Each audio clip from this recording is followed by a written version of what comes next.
Potato and beef empanadas. A main dish from Argentina. Serves 2. You will need 16 ingredients.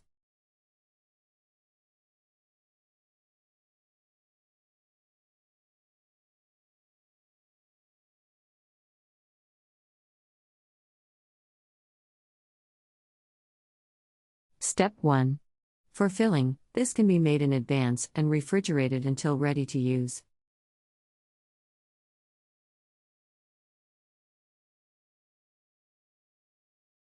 Step 2. Grate the potatoes and set aside.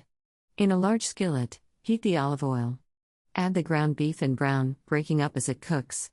Add potatoes, onion, spices and salt and pepper to taste. Step 3. Cook until ingredients are soft. Mix flour, baking powder and salt in a bowl.